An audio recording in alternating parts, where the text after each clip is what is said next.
అసలు డాక్టర్ గారు ఎందుకు హెచ్ఐవి అసలు ఆ హెచ్ఐవి అంటే ఏంటి? ఎందుకొస్తుంది? రైట్. సో, హెచ్ఐవి అంటే ఏంటి అనే దానికంటే ముందు కొంచెం హిస్టరీ తీసుకుందాం. అసలు హెచ్ఐవి ఎప్పుడు స్టార్ట్ అయింది?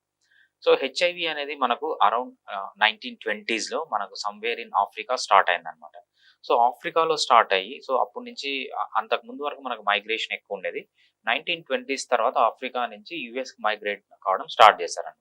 సో, అరౌండ్ 1981 ఆ టైంలో మనకు లాస్ ఏంజెల్స్ అనే ఒక ప్లేస్‌లో యూఎస్‌లో ఒక 5 గే మెన్ అంటే మగవారితో మగవారు సెక్స్ చేసే వాళ్ళలో మనకేంటంటే ఒక రకమైన న్యూమోనియా అనేది బయటపడిందనమాట. న్యూమోనియా అంటే చెస్ట్ ఇన్ఫెక్షన్.